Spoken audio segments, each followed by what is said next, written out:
الحمد لله العزيز العليم غافر الذنب قابل التوب شديد العقاب ذي الطول وأصلي وأسلم على المبعوث رحمة للعالمين على الصادق الأمين الهادي إلى صراط الله المستقيم محمد وآله وصحبه أجمعين وأشهد أن لا إله إلا الله وحده لا شريك له وأشهد أن محمدا عبده ورسوله صلى الله عليه وعلى آله وصحبه ومن اهتدى بهديه واقتفى أثره إلى يوم الدين ثم أما بعد.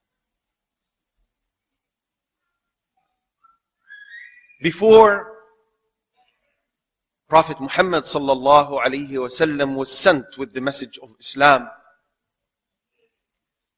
the Arabs, the non-believers, used to glorify the month of Rajab and consider it better than other months. And after Muhammad sallallahu alaihi wasallam was commissioned, the month of Ramadan was given a special status in Islam. So Muhammad sallallahu alaihi wasallam noticed that people are very heedless when it comes to the month of Shabaan, because it falls between two months, a month they have inherited from the times of non-belief or during the time of ignorance, and the month of Ramadan. So he sallallahu alaihi wasallam fasted a lot during that month, to the point that Usama ibn Zayd radiyallahu anhu asked him. He said, "O Messenger of Allah sallallahu alaihi wasallam, I see you fast during the month of Shabaan more than I see you fasting in any other month of the year."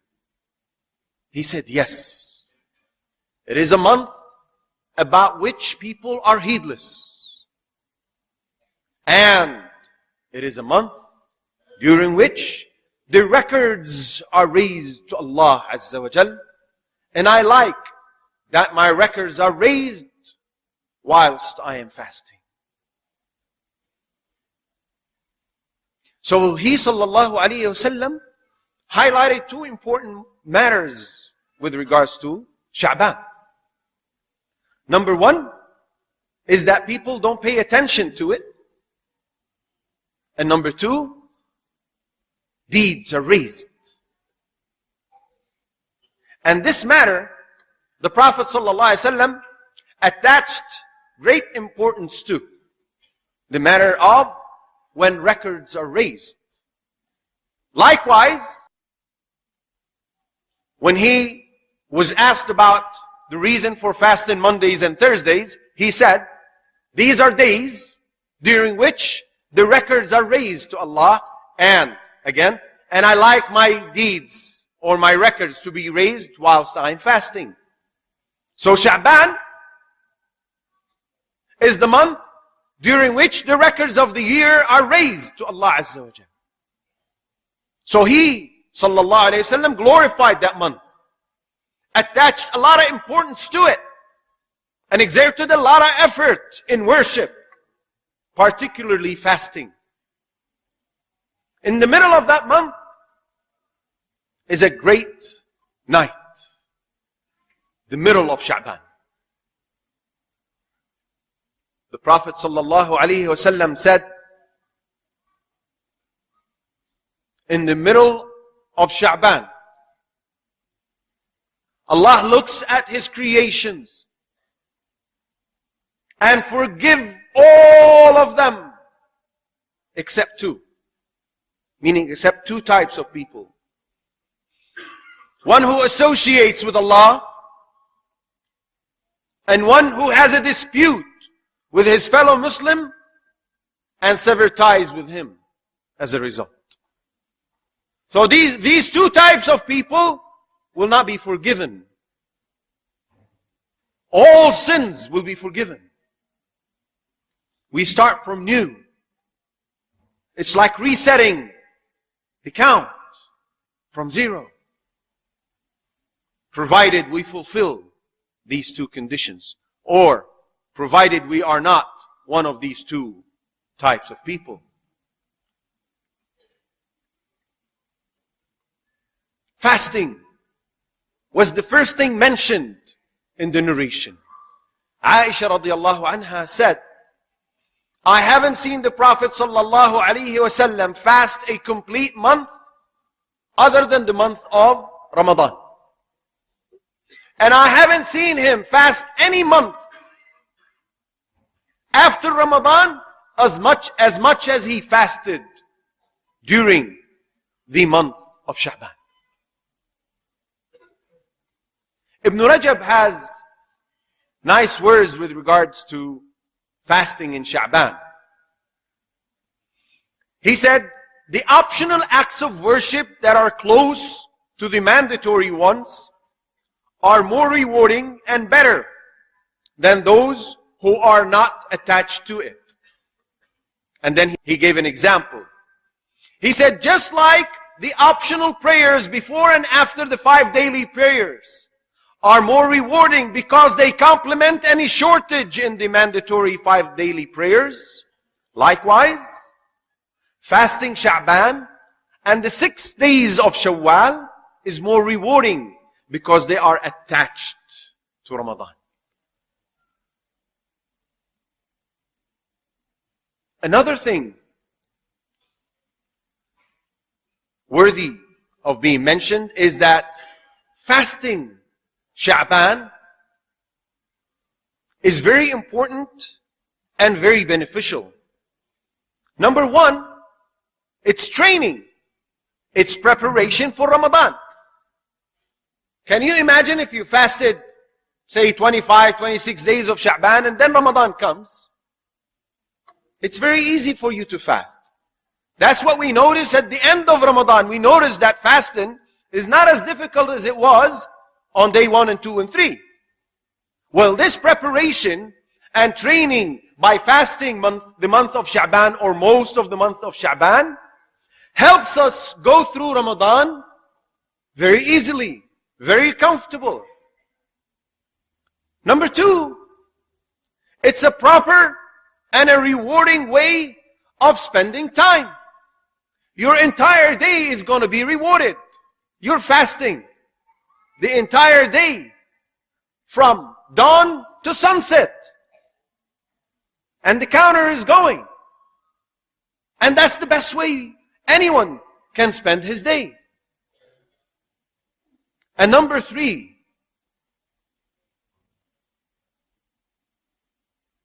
acts of worship during the times of heedlessness, when people are heedless, is more rewarding.